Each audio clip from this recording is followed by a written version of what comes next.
balikan natin ang ating mga karambulista at ang programa Karambol sa DWIZ. Nagbabalik ang Karambola, kasama pa rin sa impilan Conrad Banal, Jonathan De La Cruz, Joel Lacsamana. Ako po si Trixie Cruz Angeles. Wow! Ano yung sinabi ni Chinchin? Madadalan din daw kami nila Atty. Trixie at ni Kong Jonat. Siguro yung imbutidong sinasabi mo kanina. Wala ako? Binida mo eh. Tuloy si Chinchin na yun. Nalungkot ako doon. Kukwento ko na lang. Karambola, napaka-influential. Kwento ko. Kwento na lang naman yun. Pero ito po. Okay, nauna ka na. Okay. Meron lang pare. Dapat matuwa tayo. Meron lang. Ease of paying taxes. Batas na ho yan. Nasabihin ko lang sana, nakasalubong na namin si Dennis. Batas na yan. Sinabi na kulang. Well, huli na lang comment doon sa Duterte Marcos. Si Duterte po sinabi niya tungkol doon sa ICC investigation. Sabi niya, I am not in any way dragging him. Ibig sabihin, si President Marcos, BBM, in this picture, yung ICC, matagal na yan. Wala pa si Marcos, meron ng ICC issue. Bakit ko naman siya ngayon ang sisisihin? Yan ang sinasabi po ni President Duterte, kasi si Roque, yung kanyang spokes dati, si Harry Roque, Harry the Caller, Harry the Caller Roque. Sinabi po, meron na raw ICC agents dito sa Pilipinas at nag-iimbestiga at may kasama pa, sinasamahan pa siya. So sabi ni Duterte ngayon, ang comment niya, di mag-imbestiga sila. Mas maganda pa mag-sightseeing na lang sila. Dahil sabi niya, kahit anong sabihin nila, yung ginawa ko para sa bayan. Di ba? Kung ano man ang maging gusto nilang imaniobra yan, ibaligtarin ang lahat and everything. Basta nagawa ko na yun, dapat kong gawin para sa bayan. Tapos na sa akin yun. Ngayon, kung babalik pa daw siya sa politika, hindi na raw, retired na siya. Huwag nyo na ipagpilitan yan. Meron kasing chismis na magsesenador daw and everything. Kasi siya nagsabi nun, chismis, di chismis yun. Hindi chismis. Galing sa kanya yun. Sinabi niya. Sinabi niya. Nung lumabas yung mga kwentong impeachment kay Inday. I will have no choice. Kayo, kung impeach hindi na raw will have no choice. Sabi niyang bago, hindi na raw kaya ng katawan niya. Sapat na raw yung ginawa niya para sa bayan at retirido na talaga siya. Tapos na ako. I had my time. I was given time to be there and contribute something to my country. Tapos na ako. Yan po ang sabi ng President Duterte. Yung mga troll, okay, wala kaming pakialam kung ano sasabihin nyo, basta yan ang sinabi ni President Duterte. Yung mga iba... Consistently inconsistent naman. Yung mga iba na gusto pa ninyong i-drag si President Duterte, baka kayo madrag dyan. Baka kayo may problema. Baka kayo may problema. Meron kayong tinatago. Tatakbo na uli siya nga kasi nagsabi noon. Hindi, yung yun naman ang issue. Sino? Yung nagdradrag. Yung nagdradrag. Destabilization daw si Duterte. Distab daw. Pero para sa akin, indicative nga kung gaano ka-importante pa rin, even a retired and in his own words, old and sumagot naman si BBM, sabi niya, gusto niya meeting, okay, meeting. Anytime. Sa akin may trigger. Ano yung trigger ng meeting na yan? Hindi kasi, that's one. Sa rin, nakikita nyo dito, na nagbabago kasi yung rhetoric ni President Duterte. We've seen that even during his presidency. Halimbawa, with the US, hot and cold siya, hot and cold. Because there are politics involved here. Meron siyang kailangan, meron gusto. Okay. Ito, dito, nakikita natin, there's de-escalation. Bakit? There must be something that is wrong with escalation right now. Hindi siya bulaga. He knows everything that is going on, or he knows the majority of what is going on, and so he's taken it into his own hands to de-escalate. Ngayon, bakit? The question is, and so yun yung usapan ngayon. Ako, I have my own theories na ang daming nagagalit kasi nilabas ko kagad, hindi pa sila nakakapagdiwang dun sa kabila. But the point being here is that may consistency si President Duterte, is that he will issue a statement in accordance with the times and what there is and a goal to be achieved. For me, the goal here is de-escalation. And so the President now is willing to talk to him because there's this. There's de-escalation. Wala na yung tensions, or at least wala yung tensions na nanggagaling kay President Duterte. Kasi sinakyan ni Trillanes, sinasakyan ng iba. O yan, si Duterte, yan yung There are other stories. May story din na sinasabi na kaya daw dumating o nakapasok ang ICC officials dito was because yung mga salita ni President Duterte. Diba? Does that help yung pagpasok na ICC officials? So ano yung mga lumabas sa press con? ICC, yung entry into politics and all that. So to put all of this to de-escalate the situation, to put it into a position where talks can be entered into. Yan yung side niya, yun yung commitment niya. De-escalate. Kumaga, you step back. 2 steps forward. So, parang parang si Coach. Sino pa? Si Coach. Sino si Coach? Ikaw naman, best dress yun, Best dress. Sino si Coach? Coach Chot Reyes. Step Learning experience. forward. Hindi, ano yun? Mao Zedong yun. Orignon. Ang Orignon, si Mao. Mao Zedong. So, yung, nagpapasalamat pala ako sa lahat ng mga trolls natin. Tumaas na naman yung engagement natin. Thank you. We're up to 2.2 na live views sa YouTube. Live ba? Live views yan YouTube alone. So ito yung, kasi normally yan it's 1.9 or 2. So 200 halos yung nadagdag sa atin. So maraming salamat po sa inyo kasi umi-increase din yung reach namin. So huwag niyo munang tanggalin yung mga yung mga trolls, hayaan yung tumaas muna yung engagement. Let it be reiterated kasi PBBM has always maintained that walang jurisdiction ng ICC rito. Hindi, that's why damaging yung presence nila. Because if he says that he's against this, their presence here now creates a conundrum dun sa mga sa tao. Kala ko ba ayaw ninyo? Bakit andito sila? If you don't do anything, either to say, dapat sabihin nila, wala naman talaga yung mga yan dito. Or if they are here, they're not here in an official capacity, and therefore, if they do investigate, then we have grounds to deport them. Well, a little communications will go a long way dun sa pag-assuage ng impression ng mga tao. Bakit nagkakaroon ng ganito kainit na discussion? React naman kayo, galaw nyo naman yung baso. Hindi, ang kasi dyan, ang nag-umpisa doon si Harry. Well, yes. But why does it matter? Of course, it matters because the government will not react to a Harry. To a Harry operation. Why should I react? Ganun yan. But when the people are binibingwit mo ako alam ko na binibingwit mo ako. There's no reason to believe that there are really investigations. Parang yan si Rafi Alunan. Then bakit late yung sa No. Ang problema dyan is there is no record. And there is no official communication. Because if anybody comes here and they are saying that they are going to investigate, clandestine, they have to work out. CIA style? There is a process. There is a process for purposes of these things. Ngayon, kung ginamit yan ni Harry o kaya ginamit yan ni na grupo ni na Leila, because they're the ones who are working this out Silang dalawa sinabi ni Leila de Lima? Silang dalawa nagkumpugan Hindi, si Leila, di ba? Nung nagkaroon ng si Leila, siya, yung kanyang kaso nagkaroon ng yun ang sumiklab bigla yung mga iba-ibang mga statements Yun nung na-drop yung case. Na-drop yung case na dami. Galing sa State Department. Dami. State Department nag-issue ng statement. May statement. On the De Lima case. Yes. May nangyayari. Even the U.S. ambassador to the Philippines came out with a statement. EU, mga ganun So yan ang nag-escalate, nag-workout. And then, ito na yung mga PLA, Rafi Alunan, si Harry. Ang dami na.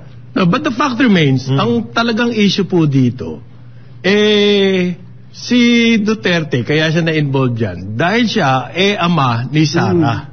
Well, that's one. Yan po ang by himself lang, kung si Duterte lang. Hindi yun ang issue eh. Ang issue po rito, kung sakaling may mangyari kay BBM, matanggal or what, ang uupo ay si Sara. Kaya lagi nakaturo kay President Duterte because he's the immediate past president. Diba? Hanggat kahit papano sinasabi, may influence pa yan. Yan ang ugo ngayon. And therefore, it's to the interest of Sara that yung issue about Duterte, it's to the interest of those against Sara na buhayin yung issue against President Duterte. That's the underlying. Ito po yung kumaga undertow nito mga issue na nangyayari dito. Hindi nababanggit si Sara Duterte, but somehow doon sa undertow, nandun yung element na yon na ang Vice President ni President BBM anak ni Duterte. That's one of the considerations, maybe. Other than that, there are other things also na involved din yan. So, marami nangyayari. There are a lot of moving parts in this particular instance. Pero sa akin yung destabilization, it's all talk. Maliwanag naman yun. It's all talk. But isn't that the point? It's not even in... ganito yan eh. As long as people are talking, people aren't shooting. Okay. So, let them talk. Okay lang yung ginagawa ng hindi galing sa military. Yung talk po na destabilization, nanggagaling the likes of Trillanes. No, but, Trillanes, of yung course. Mga ganon sector Bakit tayo nakikinig kay Trillanes? The point is, may mga nagsasalita ng ganyan about destabilization na hindi naman galing sa military. Worse, he tries to give the impression na in siya pa rin. We don't know whether pinakikinggan siya ng mga nasa loob pa. Pinatulang ng media in siya sa media. Sa mga desk.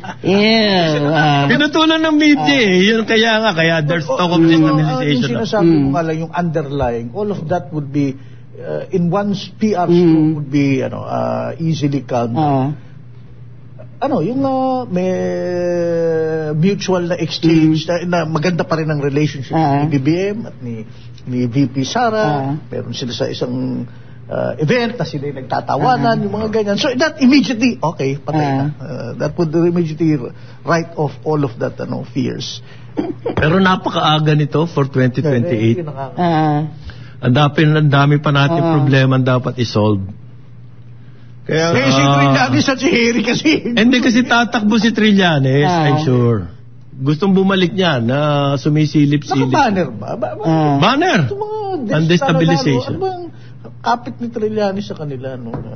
Sa ano? Ano yung ako ilalagay sa bale ang inato ni ako hindi ko nga gagamitin because there's so much they cannot report on. So gagamitin na lang siya. Ano pang pwede? Ang ano dyan, I think it's also good na ganyan na sinasabi ni President Duterte because now, after the campaign is over, if there is going to be any kind of unity at all, it has to be unity in governance. Yeah. There will be a lot of things that needs to be done and work out. Okay lang yun. Well, the SMNI case is not exactly... Well, the SMNI case is a different case. It's a different... Hindi ba yan yung isa sa pag-uusapan daw nila? Yung naman SMNI case is a different case. Di ba? You must understand that the NTC, there was a congressional, in effect, directive sa kanila. Ito, meron kami resolution sa inyo, etc. Take a look at it. Ganon din yan. Parang din yan yung sa MTRCB. So they take a look at it. That's their mandate. You have to take a look at it. Work it out. And then, pag-usapan nyo. There's going to be... The NTC is a commission. So it's a composed of 3 people. May petition to inhibit ang SMNI sa NTC commissioners. Kasi nga, tama rin naman sila, although it's in the rules, na complainant sila rin yung judge. So it's really how it's similar to the civil service rules, di ba? Ang head of agency can initiate an investigation.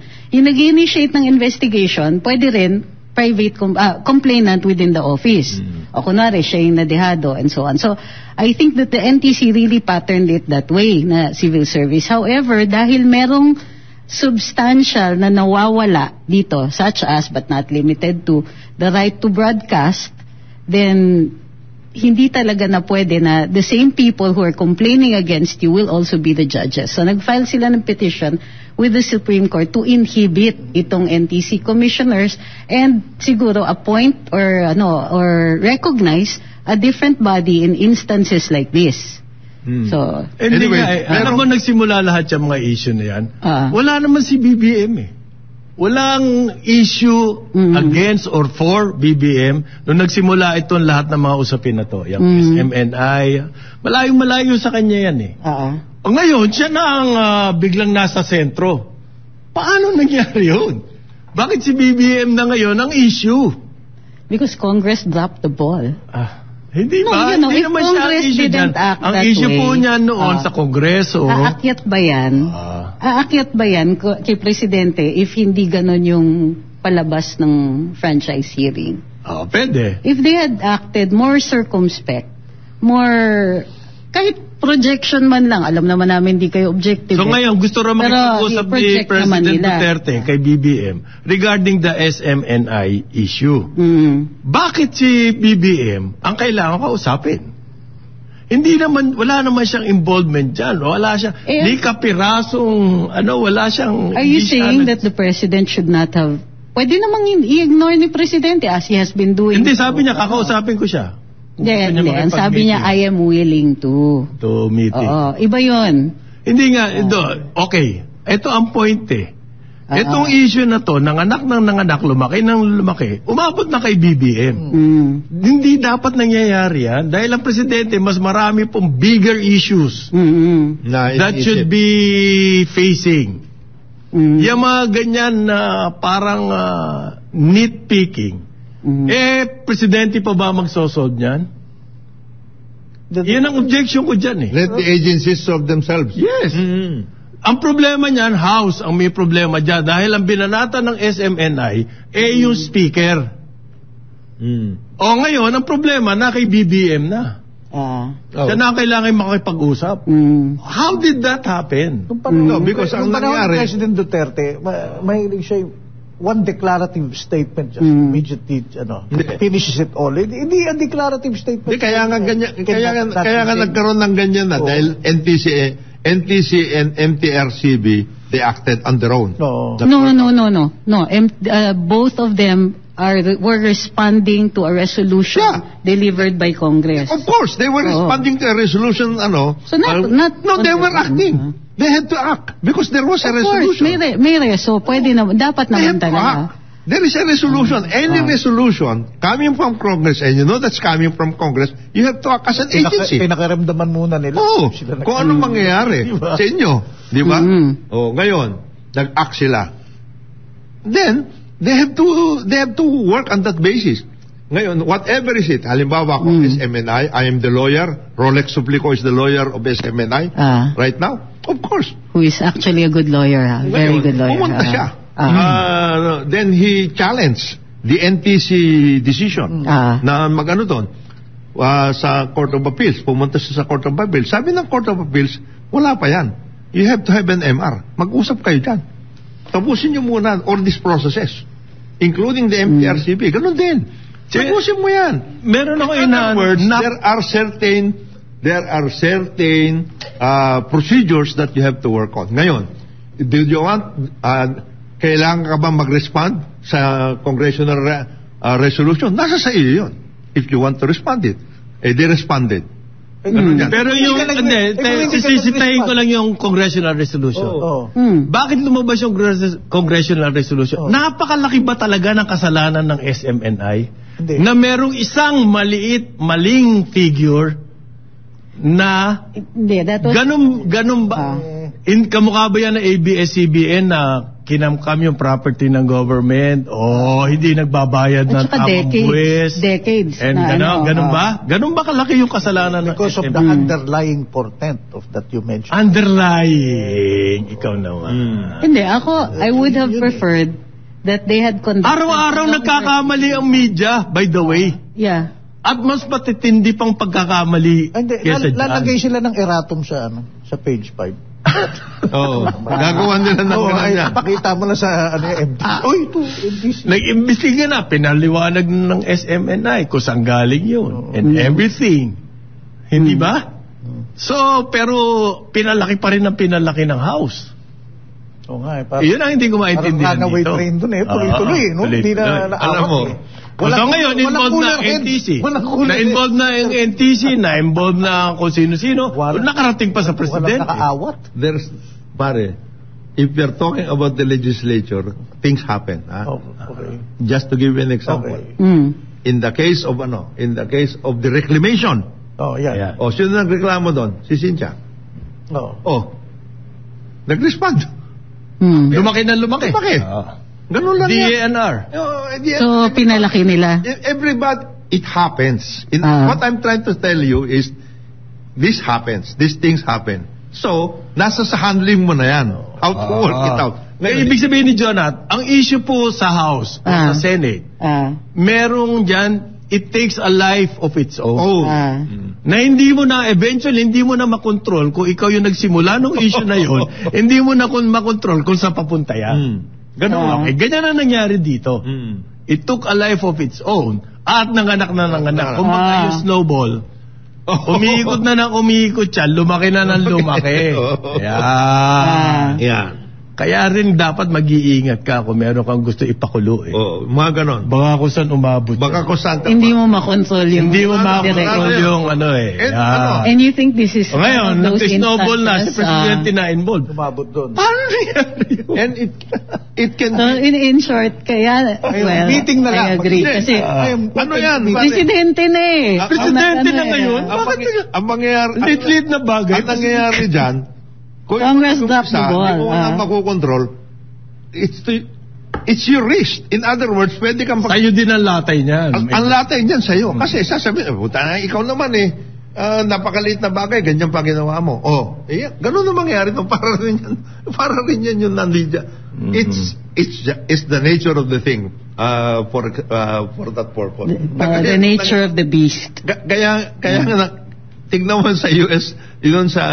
US Congress, ito congressional nagbanatan tungkol doon sa Chinese spy. Chinese spy.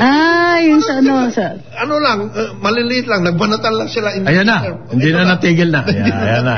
Ganyan yan. Karaniwan. It happens. Parang pala kasi dati may koi panda ko. Itsahan mo ng koi puto. Biglang yun na. Yan placid nung una ayos lang nung una. It's a media phenomenon yan. Hindi frenzy. Meron kang issue ilabas, it will take a life of its own. Maaring mamatay agad, pero maaring lumaki ng malaki beyond proportion. Wala na sa katwiran. And then it will involve a lot of other people. Yeah. It should not Hindi kung ako naman si Presidente. Yung dami nahaging dito Hindi kung ikaw si Presidente, di ba nakakaasar yun? Teka muna, ang dami kong ibang ginagawa. Maasar ka talaga. Teka muna. Nagugutom Nagugutom ang tao. 3 out of 5, 60% po. Ang nagsasabi, hindi sila nakakasiguro kung kakain pa sila. This year. Napakalaking problema ng gobyerno yan. Diba? Dapat lahat nga ng effort ituon dyan Biro mo, 3 out of 5 ang nagsasabi sa iyong constituent, sa iyong mga kababayan, hindi kami nakakasiguro kung kakain pa kami this year. Hindi kaya... In an agricultural country, yan ang problema. Pero ngayong bubulong sa kanya na, kaya nga po namin ginagawa ito dahil busy nga kayo, kami nang tumitiran ito. We're nipping it in the bud. Ito na nga, nakarating na sa akin yung problema. Imbes na dyan pa lang sa baba, binaran nyo na yan nakarating pa sa kanya Bago mag-break, okay.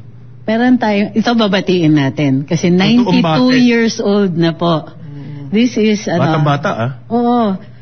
Father ng kaibigan natin, nagpapadala ng food tong si Arian sa atin Si Luciano Tabaquero celebrated his 92nd birthday January 7th. Retired second lieutenant po ito. May kasama pang pictures din sa Maligayang pagbati po. Bihirang umaabot ng ganyang Happy birthday former retired second lieutenant Luciano Tabaquero. Courtesy by way of your daughter Arian. Happy birthday po sa inyong Ako rin gagawin ko, hindi ko na rin babatiin. Mamaya pupuntahan namin si Auntie Baby of Florinda Gese. At Auntie Baby, yung pansit na puti. Ang galing magluto nito ng pansit na puti. Ang pansit na puti, hindi nilalagyan ng toyo, di ba? They make the noodles the star. Pansit na puti? Parang magaling bang parang adobo sa puti. Tama ba yan? Ate Baby. Tunay na adobo, puti. Oo. Pero sa pansit na puti, walang... Masarap ang luto, pare. Kailan kayo magkikita? May pansit sa puti. Magkikita kayo sa puti. Alam mo, may pansit sa puti pala. Pansit sa puti. Wala akong ebidensya niyan. Okay. Magkikita kayo. Kailangan damihan nyo. At magkikita kayo mamaya? Oo. Ganda. Kikita pa kayo, So ano yan? Aabutin namin. Kwento lang ba? Kwento lang yung aabot namin yan? Sorry. Kwento na lang. Lakayan nyo. May dyan. Oy, kayo Dapat specific yung kwento dyan. Yung mga nagsasalita dyan against Larry Gadon. Magtigil kayo. Hindi po totoo ano ba kayo? Wait, pag sinasabi nyo na nanahimik si Larry, hindi busog na raw, kaya hindi na nagsasalita. No, he's with government. Bakit nyo naman i-expect na somebody who is in government to speak against government? Hindi. Trabaho ng citizens yan. Diba? Ang sinasabi, tayo yan. Media is supposed to be critical. The citizens are not when you're when you're aboard, not when you're in government. You're supposed to all go in the same direction. Kung hindi kaya, then you have to resign. So in this case, with Attorney Larry, he is with government, nagtatrabaho siya, check his Facebook page, he puts all his activities there. Huwag niyo pong, hindi pwede. Ba? Dito sa yung mga troll. Nila kasi tahimik daw masyado. Kumita na raw kung ano pa insinuation na sinasabi ng mga gagawin to. Hindi siya tahimik. Okay, nasa Facebook siya, where he has never left. Social media superstar naman yan bago pa nga naging host namin dito. Ito lang masasabi ko sa being consistent. Gustong pasabi ni Larry. Nag-text sa akin Huwag kayong maging bobo. Hindi niya masabi. Ayaw niya. Okay. Huwag kayong maging bobo. Huwag naman ganon. Be logical also. Nasa gobyerno, i-expect ninyo magpilibustero doon. Hindi naman pwede yun. So, magbabalik ang Karambola. Oras natin, 9:32 ng umaga. Balikan natin ang ating mga karambulista at ang programa Karambola sa DWIZ. Nagbabalik ang Karambola, kasama pa rin si Impilan, Conrad Banal, Jonathan De La Cruz, Joel Laksamana. Ako po si Trixie Cruz Angeles. May mga tanong dito. Doon sa Panay brownout. Ang presidente ko kasi, ang over the weekend, ang news, naglabas ng video ang Malacanang na ang presidente mismo ang nagsasalita. At yun, bihirang gawin yan. Diba? Ang karaniwan ng Malacanang, nag-reissue lang ng press release. PCO yan? PCO nag-release? Video message pero PCO ang presumably. Okay. Hindi pinaliwanag po ng mga report. Kinarga ng lahat ng dyaryo ito. Na ang sinabi ng presidente, may kasalanan daw ng blackout, malawakang blackout, dyan sa Western Visayas, ang NGCP. Okay? Sa kasalukuyan po, video yan So sa akin, very rare yan Merong ibig sabihin na yan kapag ganyan as a versus sa plain press statement from Malacanang.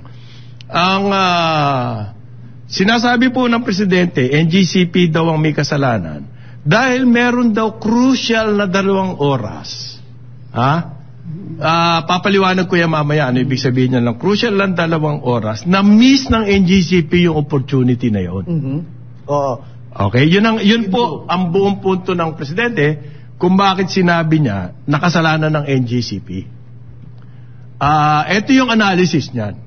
Yan pong statement ng Presidente, yan din ang sinasabi ng Department of Energy.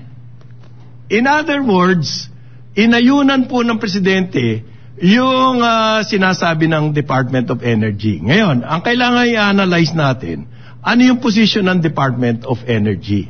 Okay? Ganito po yung kwento niyan. Okay? 2 actually ang nag-trip na malalaking power plant. Isang 12:00 at saka isang 2:00. Okay? Ang sinasabi po ng Department of Energy, dapat nung nag-trip nung 12:00, nag-automatic na ito, ang NGCP dapat nag-brown out na, naglagay na sila ng mga brown out sa iba-iba areas para bumaba na ang demand. Hindi pala. Ang una nila sinasabi, imposible mag-trip yung mga plants na yan ng sabay-sabay.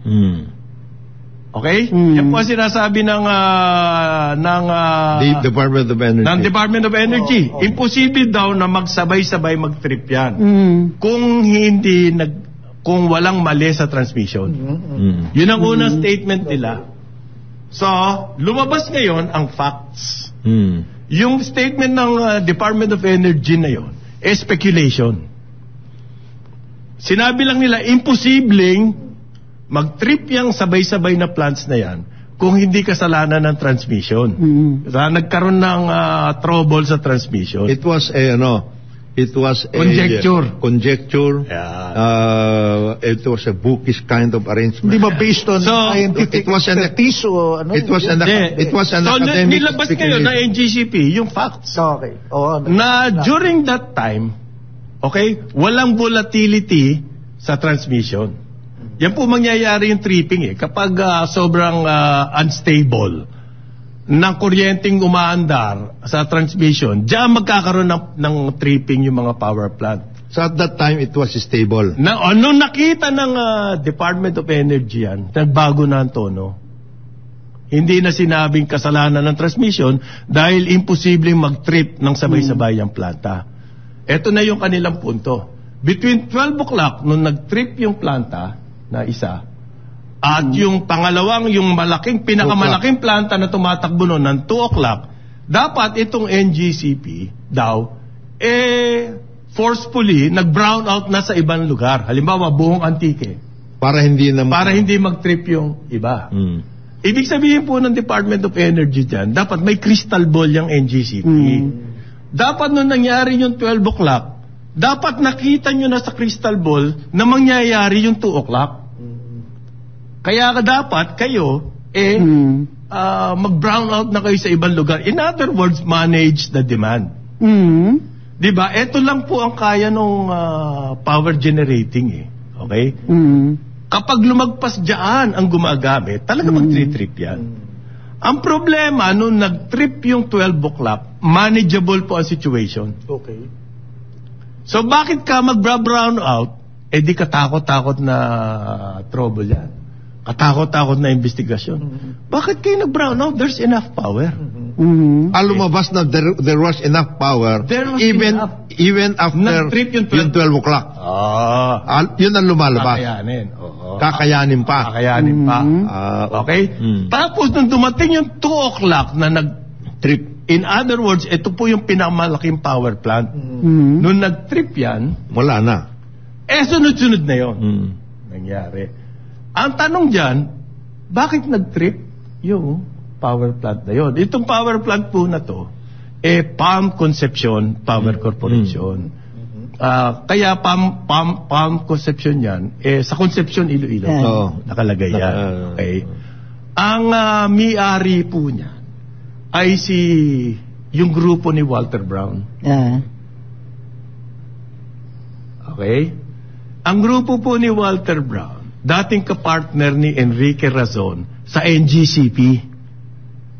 Nung na-privatize ang transmission, ang una pong nakakuha niyan, grupo nila Enrique Razon, kasama niya dyan yung Walter Brown at sila Cuyuto and everything, nag-away-away sila. Ang ginawa ni Enrique Razon, binenta niya yung kanyang share.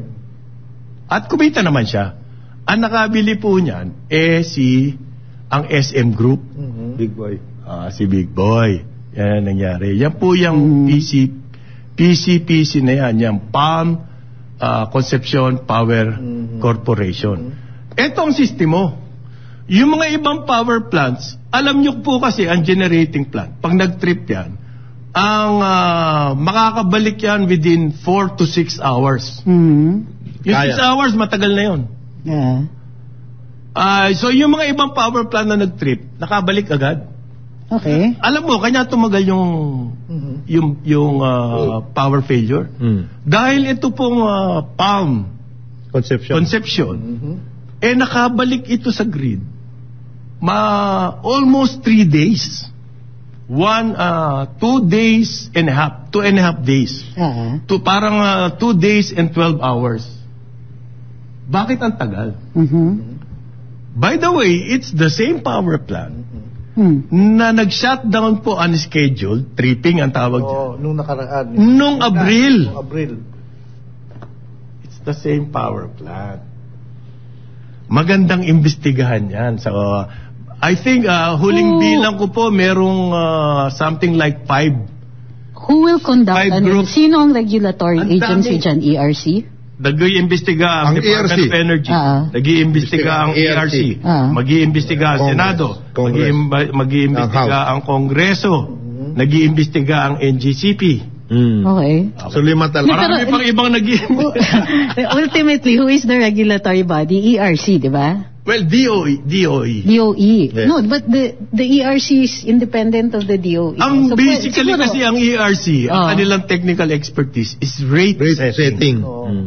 So yung operations po ng mga power plant, DOE. yan.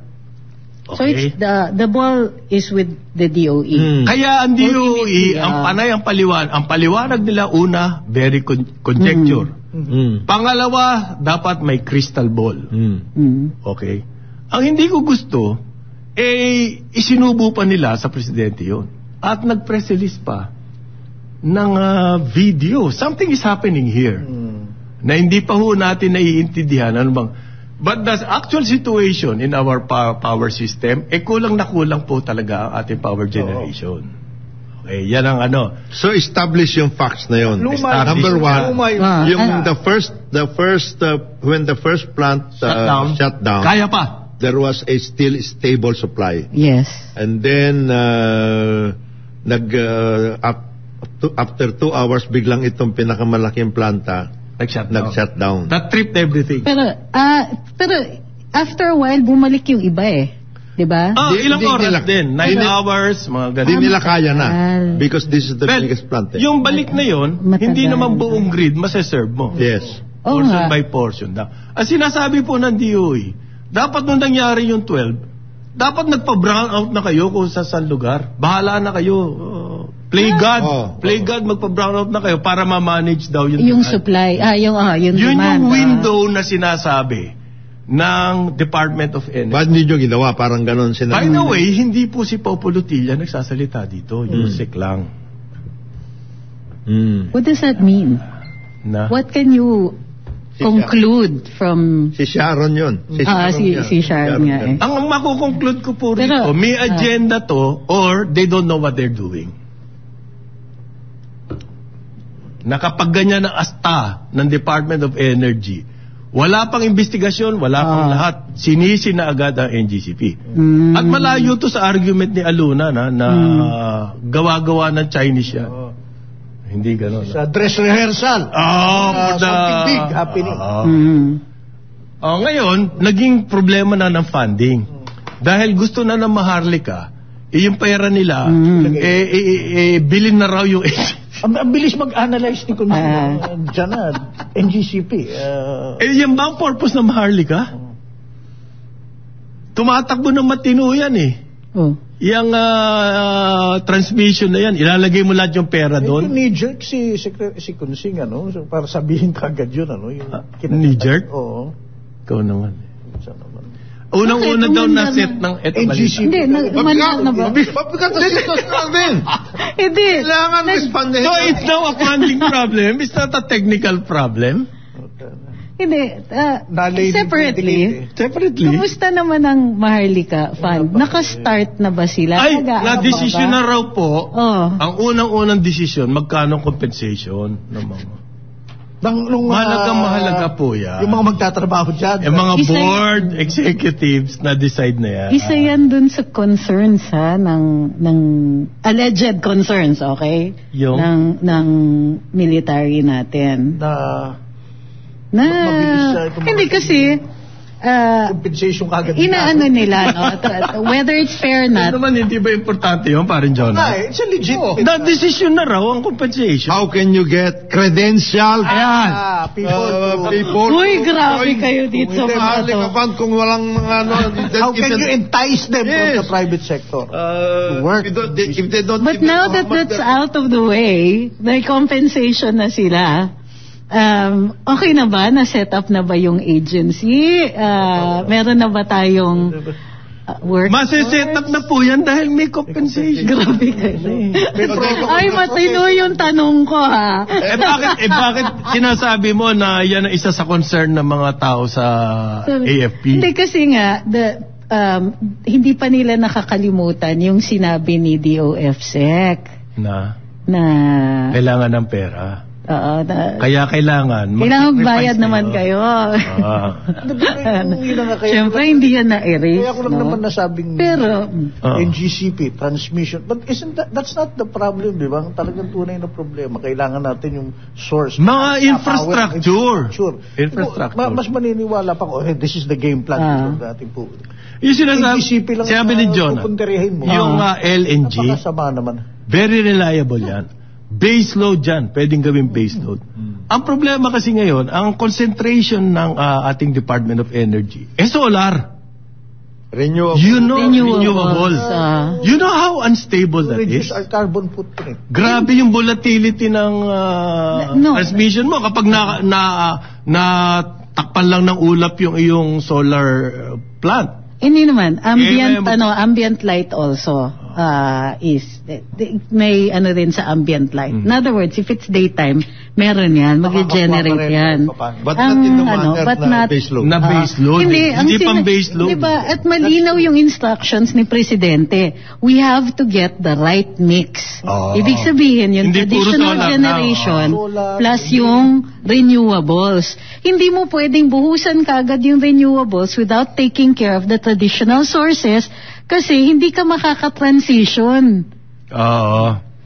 So, meron daw gustong kumuha sa NGCP. Sa'yo naman. Sino? Teka. So, practicing ko muna. Ha? Sino? Meron daw gustong kumuha. Bago yung sino. Tingnan nyo na lang kasi yung kumpara nyo yung IPIRA with the original Hindi, isa pa yun development plan. Precisely. I want to get to that point. Gusto ko yan. Noon po kasi lahat yan, NAPOCOR. Under NAPOCOR. Kontrolado ng gobyerno. Pero bakit nagkandalugi-lugi ang NAPOCOR? Dahil for politics. Ang government ni Cory Aquino ayaw magkaroon ng issue. Gusto nila popular as ever. So sinubsidize ng gusto ang ating kuryente. Natanggal yung iyong nuclear. Ang hirap nun. Nagpasok ng ibang mahal na kuryente. Pero maintain yung rates. Hindi market rate, subsidized. Super subsidized. Pero yung subsidized na yun, wala pong nanggagaling sa treasury. Nangutang na NAPOCOR. Nagkandaloko-loko, bumagsak yan. Ang solusyon natin, IPIRA. Sino yung umupo sa nuclear? Big sabihin na IPIRA, ibenta lahat yan. Gawin pera. Private sector. Gawin pera ng private sector. Analyzein natin ngayon. Ngayon, nagkakagulo tayo.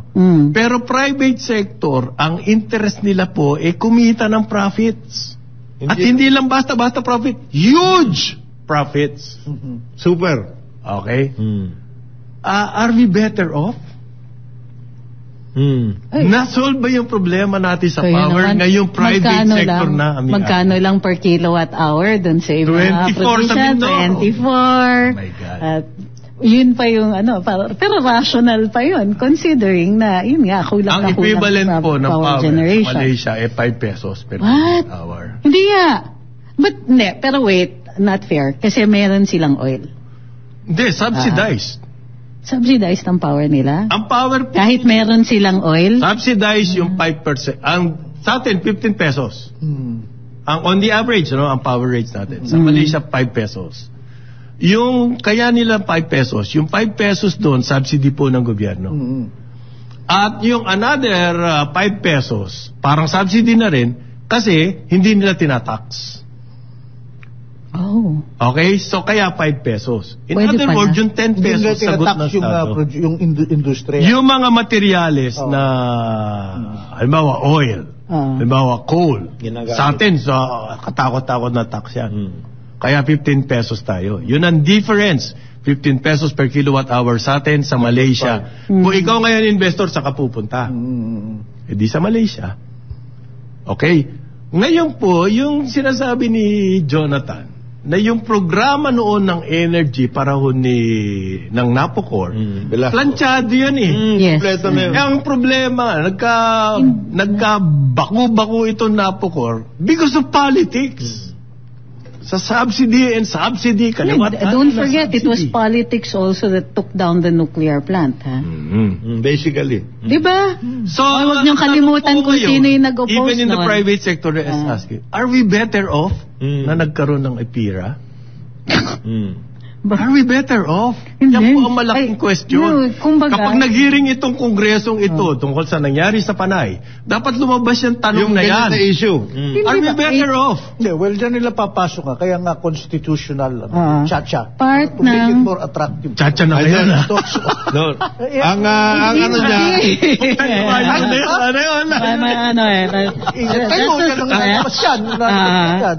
hindi, ang ano ko is, Una wala yan sa una. pwedeng foreign yan. Okay. No, my question is why isn't Congress moving when the President made the EPIRA review part of the priority legislation? It is and it has been there for 2 years. Ito solusyon. Hindi ngayong uso lang kasi sisihin, Trixie. Kailangan may masisi. Without looking at all the facts and everything. Kailangan may masisi. So this is... automatic na NGCP na sisi. Hindi nga, meron kasing gustong ano yun? Basic ang solusyon dyan. Meron bala. Sinasabi nyo na government has to come in? Of course, we are going to come in. We are going to buy NGCP. Number 1. Paano yung power generation? Number 2. Government will buy NGCP.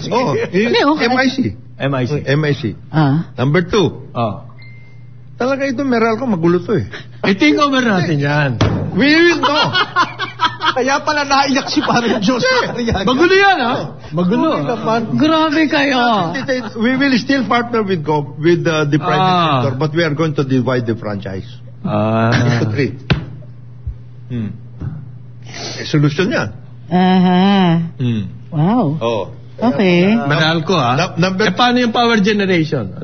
Power generation. Okay? Meron na tayong renewable, di ba? We expect that this renewable... puro renewable nga. Hindi overnight yung renewable na yan, ha? Hindi, Jonat, sagutin mo ako. Bakit tahimik si Secretary Lotilla? Bakit hindi siya nagsasalita on this huge issue? Meron na solusyon. Meron na siya. Meron na. Wise use of energy. Wise use of energy. Huwag mag-itipid. Address the demand side. Wise use It had to be the President to announce the position of the Department of Energy na kasalanan ng NGCP. Wise. Bakit mo itataya yung Presidente? Ba't hindi yung Secretary ng Energy magsalita para meron pang isang layer ang Presidente? Sana. Sana nga. Baka naman, yun ang ideal. Baka naman out of the country. Sino? Si Lutita. Si Sec. Eh di umuwi siya. Grabe. May crisis eh. Okay, magsalita sa Sinasabi niyo ba yan kay Most Traveled? Uwi ka! Meron na solusyon. Mga demands nito. Your demands very impossible. The fourth solution meron na. We have refurbished our diesel plots for ancillary services. Yung mahal. Ano daw? Mahal po. Kompleto na. Parang may nangyari na dyan. Kompleto na. Nagkaayusan na pala. I just wanted you to know. Naisubo na yung mga That is so short term. Alam mo, simple lang ang What are you saying? Naisubo na yung mga diesel sa ancillary. Yung dating bumabakbak sa NGCP, happy na. Happy na. Yan naisubo na yan. At simple lang ang paraan. Simple lang ang paraan dyan. Sa bidding, dapat wag nang i-consider ang cost. Okay. Magpa-logo contest. So, ang ancillary mo, diesel, dito yung cost mo. Ang kalaban mo, coal. Andito lang ang cost niyan. Dapat, ang ruling, ang sabi ng Department of Energy, wag nyo na i-consider yung cost. Cost is immaterial. Ang important is we must have ancillary services.